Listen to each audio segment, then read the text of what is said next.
오늘 설교의 제목은 좋은 땅입니다. 좋은 땅, 누구나 다 갖고 싶어 하는 것일 것입니다. 그렇다면 여러분, 어떤 땅이 좋은 땅이죠? 이는 그 사람의 목적 또 그의 관심사에 따라서 좋은 땅의 기준과 이 좋은 땅이 달라질 것입니다. 농부에게 좋은 땅은 수확이 많이 나는 땅이 좋은 땅입니다. 투자자들에게 좋은 땅은 시세 차익이 큰 땅, 가치가 있는 그런 땅이 아마 좋은 땅으로 생각을 하고 그런 땅을 찾아다닙니다. 학부모들에게 좋은 땅은 어디입니까? 대치동이죠. 네. 학군이 좋은 땅을 좋은 땅이라고 이야기를 합니다.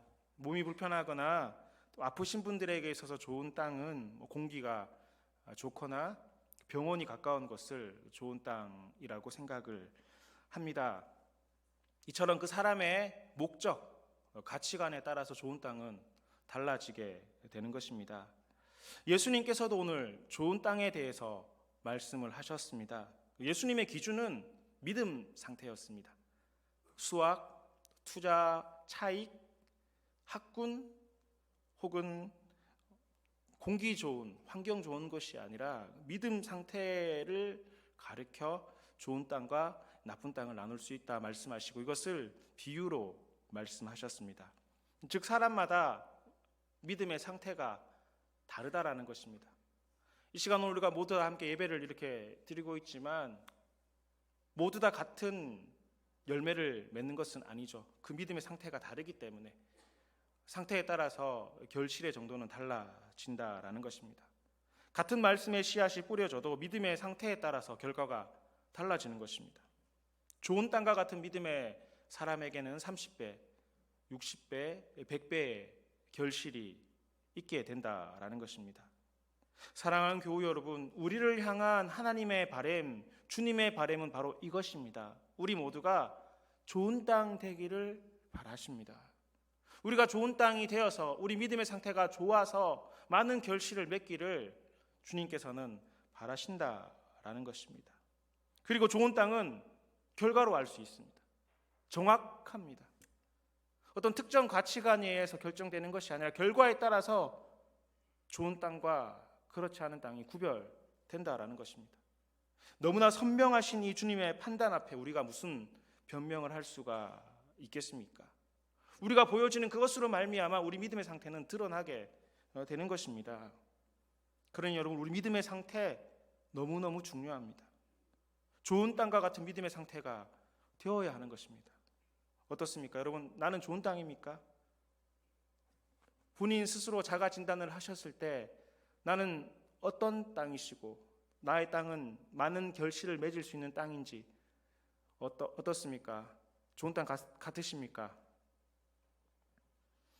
대답이 없으신 거는 확신을 못 하시는 거거나 부끄러워서 말씀을 못 하시거나 이것 중에 하나일 거라고 생각하지만 오늘 이 시간 주의 말씀으로 말미암아 또 말씀을 듣고 난 다음에 우리 모두가 하나님께서 기뻐하시는 또 우리 믿음의 상태가 좋은 땅과 같이 많은 결실을 맺을 수 있는 그런 땅들이 될 수 있기를 간절히 바랍니다. 자, 그렇다면 여러분, 어떻게 하면 좋은 땅이 될 수 있겠습니까? 오늘 주님께서는 말씀을 듣고 깨닫는 자가 좋은 땅이라고 말씀을 하셨고 또 성경 여러 곳을 찾아본다면 이 좋은 땅이 될 수 있는 여러 가지 방법들을 많이 말씀을 하고 계십니다. 하지만 오늘 말씀을 통해서 좀 기억하고 싶은 것은 먼저 선행되어야 되는 것은 좋은 땅이 되기를 방해하는 요소들, 좋은 땅이 되기를 위해서 없어져야 되는 것들, 제거해야 되는 것들, 이 방해 요소들을 한번 살펴보고자 합니다. 그 대표적인 방해 요소들에 대해서 주님께서는 길가, 돌밭, 가시떨기와 같은 것에서 말씀을 하고 계시고 이를 통해서 우리 안에 제거되어야 될 방해 요소, 좋은 땅이 되기를 방해하는 그 방해 요소들을 말씀하고 있습니다. 먼저 길가에 떨어진 씨와 같은 경우를 봅시다. 4절 말씀을 보면 새들이 와서 먹어버렸다라고 비유로 말씀하십니다. 주님께서 기대하고 씨앗을 뿌렸습니다. 근데 그게 흙 속에 들어가기도 전에, 싹을 틔우기도 전에 새가 와서 그것을 먹어버린 것입니다. 얼마나 낭패인지가 모릅니다. 예수님께서는 이 비유를 19절에서 이렇게 설명을 하십니다. 악한 자가 와서 그 마음에 뿌려진 것을 빼앗았다라고 말씀하고 있습니다. 그러므로 여러분, 좋은 땅의 됨에 있어서 방해되는 첫 번째 요소는 악한 이와 같은 사람이 우리 마음밭에 뿌려진 말씀의 말씀을 가져가 버리는 것입니다. 우리 입장에서 본다면 우리 안에 뿌려진 이 말씀이 빼앗겨 버리는 것입니다.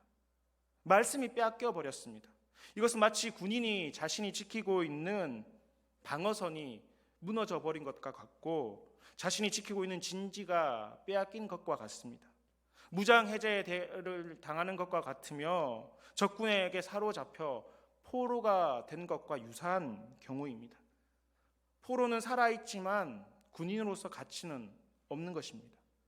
죽은 것이나 진배한 것입니다. 여러분, 말씀은 우리 그리스도인이 그리스도인 되게 하는 핵심적 요소인 것입니다. 여러분, 우리 그리스도인은 말씀으로 살아가야 되는 줄 믿으시기 바랍니다. 그러나 여러분, 우리 안에 뿌려진 이 말씀이 빼앗겨 버린다면 우리는 아무것도 아닌 것입니다. 군인의 신분으로 서 있지만 이 말씀이 빼앗겨 버린다면 무기가 다 없어진 포로와 같은 존재가 되어버리는 것입니다. 무늬만 그리스도인이지 우리 안에 말씀이 없다면 우리는 그리스도인이 되지 못하고 진정한 그리스도인이 아닌 것입니다. 여러분, 내게 뿌려진 말씀이 빼앗겨서는 결코 좋은 땅이 될 수 없습니다. 아무리 많은 조건이 우리에게 있다 할지라도, 겉으로는 아름답게 보이고 괜찮은 모습을 가지고 있다 할지라도 뿌려진 말씀이 빼앗겨 버린다면 좋은 땅은 물 건너가는 것입니다. 그런데 여러분 보십시오. 빼앗긴다고 하십니다. 베드로 사도도 성도들에게 이와 비슷한 권면을 하셨습니다. 베드로 사도도 초대교회 성도들에게 근신하라 말씀하시고 깨어 있으라 말씀하셨습니다. 대적 마귀가 우는 사자와 같이 두루 다니며 삼킬 자를 찾는다라고 초대교회 성도들에게 말씀하시며 그들을 권면했습니다. 여러분, 우는 사자라고 이야기를 했습니다. 여러분, 우는 사자가 어떤 사자입니까? 많이 굶주렸거나 자신의 새끼가 빼앗겼거나 많이 화가 난 상태에 있는 사자가 우는 사자일 것입니다. 쉽게 말해서 눈에 보이는 것이 없는 그런 상태에 있는 사자입니다. 그러니 이 우는 사자에게 걸리면 끝장나는 것입니다. 이런 우는 사자와 같은 사탄 마귀가 우리 마음밭에 뿌려진 말씀을 빼앗아가기 위해서 우리 주변에 시시탐탐 호시탐탐 그렇게 노리고 있는 것입니다. 여러분, 내 안에 뿌려진 이 말씀의 씨앗이 빼앗겨버리면 아무것도 아닌 것입니다. 싸움을 하기도 전에 KO되는 것입니다. 그러므로 여러분, 우리 안에 뿌려진 이 말씀의 씨앗을 절대 빼앗겨서는 안 되는 것입니다. 이 말씀의 씨앗을 지켜내어야 하는 것입니다. 여러분, 이 말씀의 씨앗을 어떻게 지켜내는 것이죠? 우리가 우는 사자를 어떻게 이길 수 있겠습니까? 이 말씀의 씨앗을 빼앗기지 않고 지키는 방법은 오직 하나밖에 없습니다. 하나님의 말씀을 듣자 말자 그 말씀을 마음에 즉시 받아들이는 것입니다. 빼앗길 시간을 주면 안 된다라는 것입니다. 내가 지킬 수 있겠지라고 생각하면 빼앗겨버리는 것입니다. 말씀을 듣자마자 내 안에 심어버려서 보이지 않도록 빼앗을 수 없는 상태가 되도록 만들어야지만이 우리 안에 뿌려진 말씀의 씨앗을 빼앗기지 않고 살아갈 수 있다라는 것입니다. 하나님의 말씀을 듣는 순간 그 즉시 마음에 받아들여야 되는 것이고 그 즉시 순종의 열매를 맺어가는 것밖에 없는 것입니다. 그러니 여러분, 말씀을 듣고 어영부영하면 안 됩니다. 나중에 내 상황이 좀 좋아지고 난 다음에, 내 환경이 좀 나아지고 난 다음에 내가 말씀대로 살아가야지. 내가 좀 괜찮아지면 주의 말씀을 들을 수 있는 시간을 더 늘리고 성경 공부도 하고 주의 말씀대로 살아가도록 노력해. 지금은 아니야 라고 생각한다면 지금 내게 뿌려진 말씀의 씨앗은 빼앗겨버리는 것입니다. 말씀에 대해서 우리는 신속히 반응해야 하는 것입니다. 그렇지 않다면 말씀을 들어도 열매가 없습니다. 그럴 수밖에요. 말씀이 빼앗겨버렸는데 어떻게 열매가 생겨날 수가 있겠습니까? 빼앗겨버리는 것입니다. 빼앗겨버리면 결과고 열매며 자람과 성장은 있을 수가 없는 것입니다. 그러므로 여러분, 좋은 땅 되기 위해서는 말씀을 빼앗겨서는 안 되는 것입니다. 그러기 위해서 말씀에 대해서 신속히 반응해야 하는 것입니다.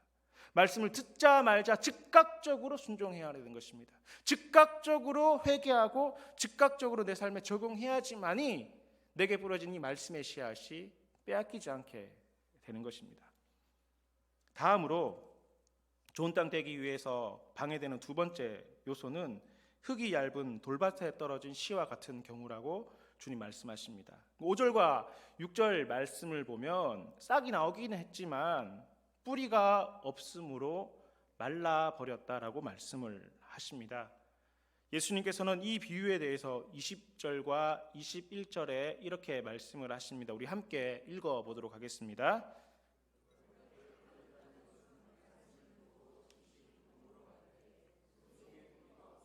잠시 견디다가 말씀으로 말미암아 환난이나 박해가 일어날 때에는 곧 넘어지는 자요. 아멘.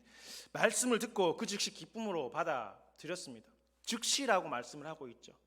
그러니까 말씀이 빼앗기지 않고 즉시 받아들임으로 말미암아 싹을 틔울 수 있는 요건이 되었다라는 것입니다. 그런데 뿌리가 없음으로 말미암아 잠시 견디다가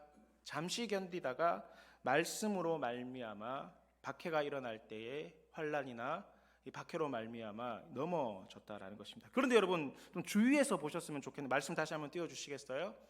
네, 주위에서 좀 보셨으면 좋겠는 것은 넘어질 이유가 어디에 있습니까? 환난이나 박해 때문에 넘어지긴 했지만 그 환난과 박해 때문에 넘어진 것이 아니라 결정적인 이유가 무엇이죠? 말씀으로 말미암아 넘어졌다라는 겁니다. 말씀은 우리를 세우는 거라고 생각했는데 주님께서는 말씀으로 말미암아 넘어질 수도 있다 이 말씀을 하신 것입니다. 환난과 박해가 이유가 된 것은 맞습니다.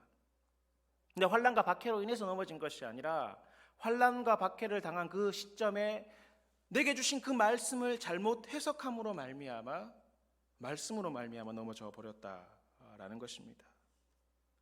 여러분 말씀으로 세워져야 되는 것 아니겠습니까? 말씀은 우리를 세우는 것이라고 했는데 왜 말씀으로 넘어지는 것이죠?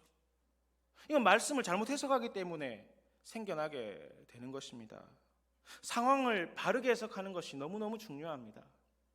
그 말씀을 내게 어떻게 받아들이고 이거 어떻게 해석해 나가느냐 여기에 따라서 말씀으로 말미암아 세워지기도 하지만 말씀으로 말미암아 넘어지게 되는 경우도 있게 되는 것입니다. 여러분 우리가 믿음으로 살아가는데 우리 가운데 혼란이 생겨났다고 합시다. 그러면 아마 여러 가지 생각들이 우리의 생각들 가운데 우리의 마음 가운데 생겨나게 됩니다. 난 정말 열심히 믿음으로 살았는데 왜 내게 이런 일이 생겨나지? 내가 얼마나 열심히 교회를 다니고 봉사를 하고 내가 주 앞에 헌신한 것이 얼마나 있는데 주님 왜 내게 이런 시험을 주십니까? 나는 정말 정성껏 주님 앞에 예물도 드리고 최선을 다해서 봉사했는데 다른 사람이 아니라 왜 내게 이런 일이 일어나 나를 힘들게 하는 것인가? 이렇게 해석하는 순간 낙심하게 되고 넘어지게 된다는 것입니다. 그러니까 넘어진 이유가 환난과 시험이 이유이기도 하지만 핵심적인 이유는 내게 주신 말씀과 신앙과 믿음에 대한 해석이 잘못되기 때문에 이렇게 넘어지게 된다라는 것입니다. 여러분 기억해야 합니다. 환난 중에 하나님께서 함께 하신다고 하셨지 너희에게 환난이 없을 것이라고 말씀하신 적이 한 번도 주님께서는 없으십니다. 환난 중에 주님 우리와 함께 하신다고는 하셨습니다. 여러 곳에서 그렇게 말씀을 하시죠. 하지만 너희에게 환난이 결코 없을 것이라고 주께서는 말씀하신 적이 한 번도 없는 것입니다. 믿음으로 사는데 일이 내 뜻대로 안 되고 오히려 내가 믿음으로 사는 것 때문에 환난이나 어려움을 만날 때 우리가 기억해야 될 것이 있습니다. 그것은 내가 말씀을 따라 살아갔던 일은 너무나 당연한 일이고 잘한 일이라고 생각을 하는 것입니다. 내게 어려움이 닥쳤는데 내가 믿음으로 이렇게 열심히 살았는데 왜 내게 이런 일이 닥쳤지라고 생각하는 게 아니라 믿음으로 살아간 것에 대해서 잘한 일이고 당연한 일로 받아들이는 것이 먼저 필요한 것입니다. 왜냐하면 하나님의 말씀은 우리 삶의 유일한 기준일 뿐만 아니라 세상 모든 사람들의 삶의 절대적 가치가 거기에 있기 때문에 그렇습니다. 말씀을 따라 살아가지 않는 것이 문제이지, 여러분 말씀을 따라 살아가셨다면 잘하셨습니다. 말씀대로 행하셨다면 잘하신 것입니다. 그 가운데 내게 시험이 닥치고 어려움이 닥쳤는데 말씀 때문이라고 생각하면 잘못된 것이지만, 말씀을 따라 살아간 것은 너무너무 잘한 것이고 현명한 결정을 하셨던 것입니다. 그러니 하나님 말씀을 따라 살았는데 어려움이 생긴다면 후회할 일도 후회할 것도 없습니다. 잘한 것입니다. 환난은 만날지언정, 어려움은 만났을지언정, 말씀 때문에 불이익을 당했을지언정 말씀을 따라 살아가셨다면 너무너무 잘하신 것입니다. 고통이 있든 어떤 어려움이 있든 후회할 일이 아니라는 것입니다. 다만 우리가 그 나머지 일들에 대해서 모르는 것, 그 일에 대한 바른 이해가 없는 것, 그것뿐인 것입니다. 여러분 다니엘을 잘 아시죠? 다니엘서에는 다니엘과 다니엘의 친구들에 대한 이야기가 있습니다. 다니엘과 그의 친구들은 나라가 망할 때 포로가 되어 바벨론으로 끌려가게 되었습니다. 10대 중반쯤 되는 아이들이었습니다. 부모도 함께 하지 않았습니다. 얼마나 서러웠고 얼마나 어려웠겠습니까? 그런데 이들은 어렸을 때부터 그들이 가지고 있었던 신념, 세상 말로 하면 신념이지만 우리 믿음의 언어로 이야기하자면 믿음이 될 것입니다. 그들이 가지고 있었던 여호와 하나님에 대한 믿음, 그 신앙을 놓치지 않았습니다.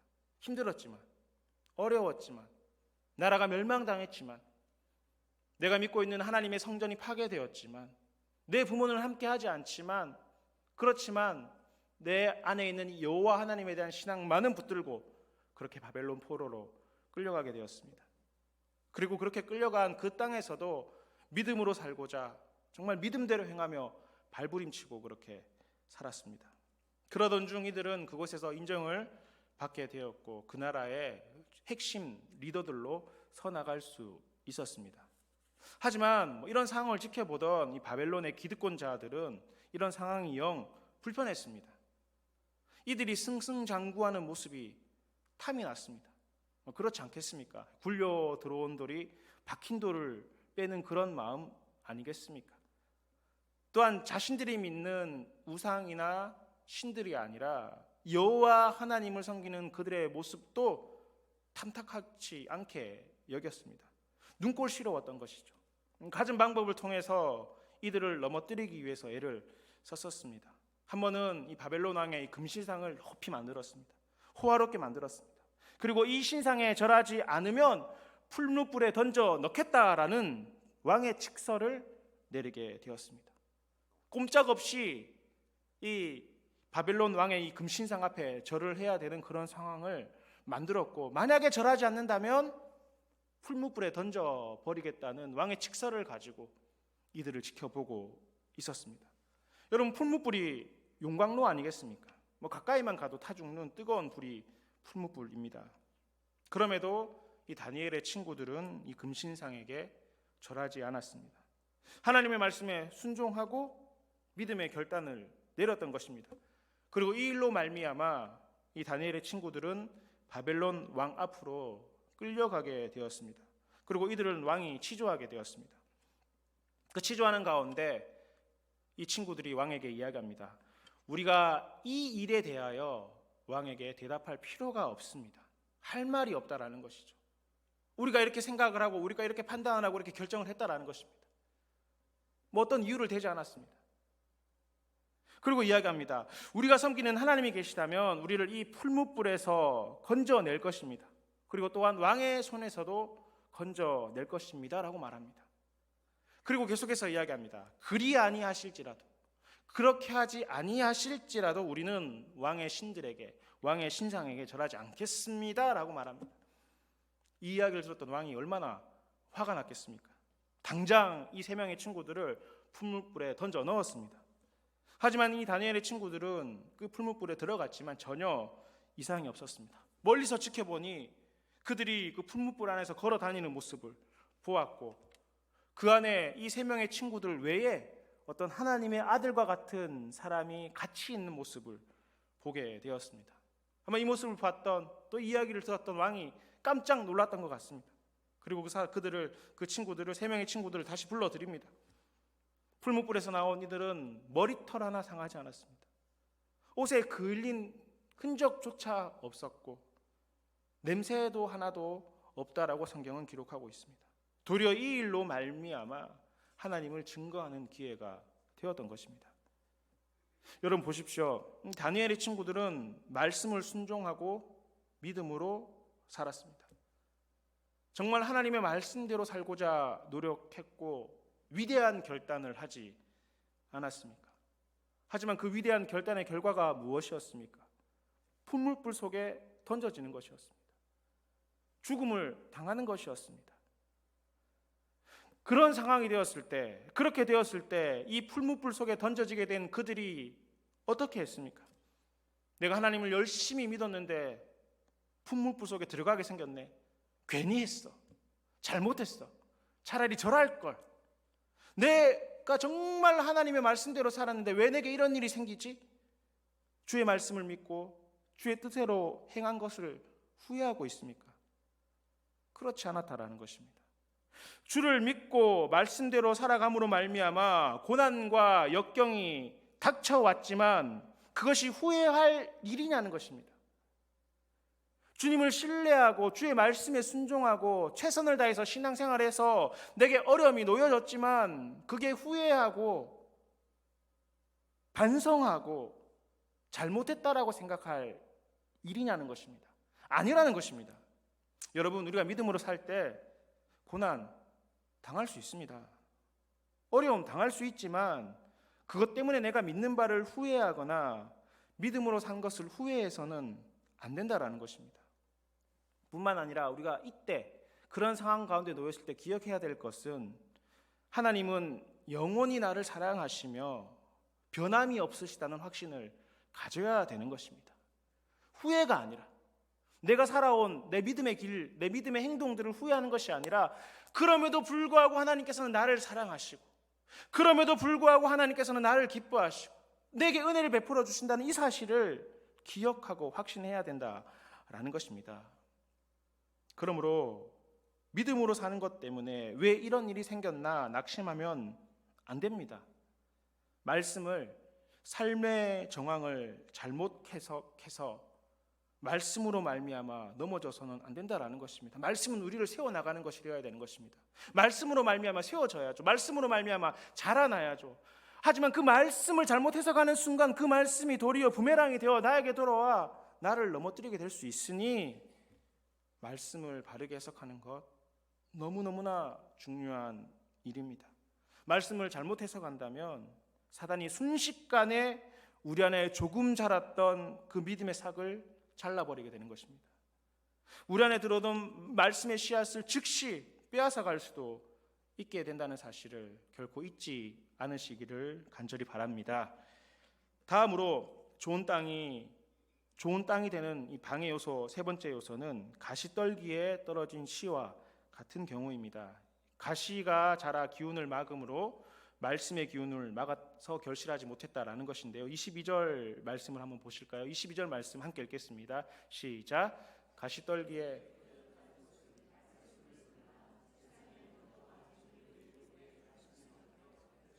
못한 자요. 아멘. 나름대로 믿음대로 살려고 했습니다. 하지만 말씀이 자라지 못하도록 막혀버렸다는 것입니다. 말씀이 자랄 수 있는 기운보다 더 큰 기운이 그것을 눌러 말씀을 자라지 못하게 했다라는 것입니다. 여러분, 예수님을 오래 믿었는데 신앙의 연조가 오래되었지만 성장과 성숙과 거룩함이 없다면, 그래서 좋은 땅이 되지 못했다면 바로 이와 같은 경우일 것입니다. 왜 그렇습니까?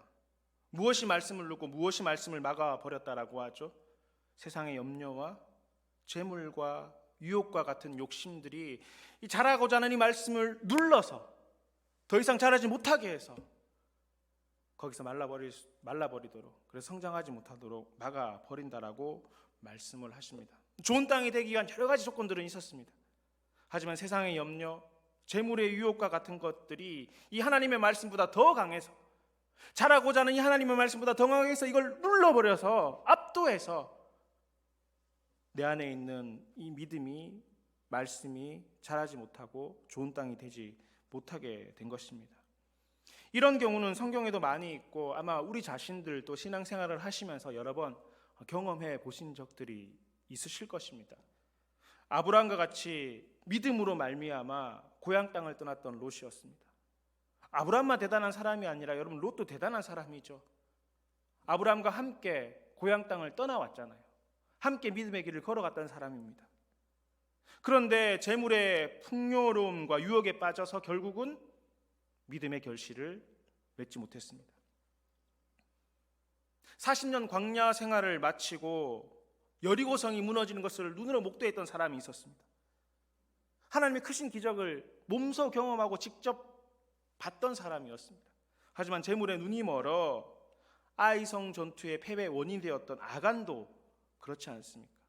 재물의 유혹이 말씀의 기운을 눌러버려서 자라지 못하고 나쁜 사람이 되고 좋은 땅이 되지 못했던 것입니다. 삼손, 사울, 가룟 유다 등등등 성경에 많은 인물들이 있습니다. 세상의 염려와 재물의 유혹과 육신의 정욕으로 말미암아 말씀이 막혀버렸습니다. 말씀이 자라나야 되는데, 심겨진 이 말씀이 싹이 튀고 성장을 해야 되는데 세상의 염려와 재물과 유혹과 욕심이 이걸 누름으로 말미암아 자라지 못하고 좋은 땅이 되지 못했던 것입니다. 여러분, 세상을 사는 동안 어찌 염려가 없을 수 있겠습니까? 어찌 재물에 대한 고민이 없을 수 있겠습니까? 어떻게 세상을 살면서 소유하고 싶은 욕심이 없을 수 있겠습니까? 그때마다 그것 자체가 목적이 되어서는 안 된다는 것입니다. 내가 가진 이 염려, 물질에 대한 소욕, 기타 욕심이 내게 들어올 때마다 이것을 성장하게 내버려 두면 안 되고 주의 말씀으로 이것을 조명해서 봐야 된다는 것입니다. 주의 말씀 아래 두고 생각을 해야 된다라는 것입니다. 세상의 염려, 재물의 유혹, 육신의 정욕, 욕심 등 이러한 것들이 말씀을 눌리고자 할 때 말씀을 그 위에 세워서 그것을 오히려 눌러버려야 되는 것이 우리 믿음이 성장할 수 있는 길이 된다라는 것입니다. 그런데 여러분, 믿기는 하지만 세상의 삶과 또한 믿음의 삶을 이원적으로 생각하는 순간 우리는 세상의 염려와 유혹과 재물의 욕심에 말씀이 눌리게 되는 것입니다. 신앙생활은 예배만 잘 드리면 되는 것이고 세상 사는 것은 세상 사는 방법이 있다 이렇게 생각하는 순간 안 된다라는 것입니다. 이 생각이 내게 들어오고 그렇게 행동하는 순간 이 세상의 염려와 욕심이 주의 말씀을 눌러버려서 말씀을 잘하지 못하게 한다라는 것입니다. 이런 사람은 세월이 지나도 좋은 땅이 될 수가 없습니다. 신앙의 연조는 길지만, 봉사는 많이 할 수 있지만, 헌금은 많이 했다 이야기할 수 있지만 자라지 못하는 것입니다. 열매가 없습니다. 오히려 시간이 지나면 악화되는 경우도 많습니다. 그러니 얼마나 중요한 요소인지 모릅니다. 세상살이 주님 다 알고 계시지만 그러한 일이 있을 때마다 내 안에 있는 거룩한 말씀으로, 이 거룩한 주의 말씀으로 세상에 일어나는 이런 것들, 유혹과 염려와 정욕과 욕심들을 다스리고 죽이고 그 아래 둠으로 말미암아, 말씀 안에 둠으로 말미암아, 말씀으로 재해석함으로 말미암아, 말씀으로 조명함으로 말미암아 우리의 믿음이 성장해 나갈 수 있는 저희 모두가 될 수 있기를 간절히 바랍니다. 사랑하는 교회 여러분, 좋은 땅이 되기 위한 많은 요소들이 있습니다. 오늘 말씀을 보자면 말씀을 듣고 깨닫는 자다 말씀을 하십니다. 말씀을 듣고 깨닫는 것, 좋은 땅이 되기 위한 첫 번째 조건 맞습니다. 하지만 이 말씀을 듣고 깨닫기 위해서 우리 안에 제거되어야 될 것들이 있습니다. 첫째, 말씀을 빼앗기지 않도록 해야 하는 것입니다. 악한 사탄 마귀가 우는 사자와 같이 우리 마음 곁에 뿌려진 이 말씀의 씨앗을 빼앗기 위해서 호시탐탐 기회를 노리고 있습니다. 어영부영하면 안 되는 것입니다. 나중에 하면 괜찮겠지, 안 됩니다. 말씀 받는 그 즉시 내 마음밭에 심어 자라나가야 할 수 있도록 그 말씀을 즉시 받아들이고 즉시 순종하는 것이, 또 즉각적으로 반응하는 것이 신속한 반응이 우리에게 필요할 것이고, 둘째, 말씀을 바르게 해석하는 것이 중요합니다. 여러분, 말씀으로 말미암아 세워지기도 하지만 말씀을 잘못 해석하면 말씀으로 말미암아 넘어지게 되는 것입니다. 말씀으로 넘어지는 이유는 오직 한 가지입니다. 말씀을 오해하기 때문입니다. 바르게 해석하지 못하기 때문입니다. 여러분, 말씀대로 사셨다면 잘하셨습니다. 말씀대로 살았는데 내게 왜 이런 고난이 닥치지? 그까지 생각하실 거 없습니다. 말씀대로 산 그것은 너무너무 잘한 것입니다. 그러면 괜찮은 것입니다. 다만 우리가 그 이후의 일들을 다 알지 못하는 것뿐입니다. 그리 아니하실지라도 하나님께서는 다른 길을 우리에게 열어주실 것이고, 다른 방법으로 우리를 세워주실 것이고, 다른 방법으로 은혜를 베풀어 주시는 하나님인 줄 믿으시기 바랍니다. 그러므로 우리 삶의 모든 일들을 잘 해석하시기 바랍니다. 믿음으로 사는 삶은 결코 낙심하거나 말씀으로 말미암아 좌절하지는 말아야 된다라는 것입니다. 세 번째로, 말씀이 막히지 않도록 해야 할 것입니다. 아무리 좋은 땅에 대한 많은 조건들을 가지고 있다 할지라도 말씀보다 강한 것이 말씀을 눌러버리면 잘할 수 없는 것입니다. 막혀버리면 소용이 없는 것입니다. 즉각적으로 순종하고 말씀을 바르게 해석한다 할지라도 내 안에 말씀보다 더 강한 것이 자리 잡는 순간 말씀은 더 이상 성장하지 못하고 자라지 못하게 되는 것입니다. 대표적인 것이 세상의 염려와 재물의 유혹, 너무너무 조심해야 하는 것입니다. 여러분, 이것들 말씀 안에 두고 해석하고 성도의 삶과 세상의 삶을 이원적으로 생각하지 않고 하나라는 사실을 늘 기억함으로 말미암아 우리 안에 정말 좋은 땅 되어 많은 결실들을 맺어 나갈 수 있기를 간절히 바랍니다. 성도 여러분, 좋은 땅 되시기를 원합니다. 좋은 땅 되기 위해서 애쓰셨으면 좋겠습니다. 여러분, 땅은 관리하기 나름 아니겠습니까? 이전에 어떠했던 것 중요하지 않습니다. 지금부터 잘 관리한다면 우리 모두 좋은 땅 될 것입니다. 말씀을 들을 때 신속히 행하고 바르게 해석하며 세상의 모든 가치를 말씀 안에 두어 우리 믿음의 땅이 좋은 믿음의 상태가 되어질 수 있도록, 좋은 땅 되어질 수 있도록, 그래서 많은 결실을 맺을 수 있는 우리 자신들이 될 수 있기를 축복하고 기도합니다.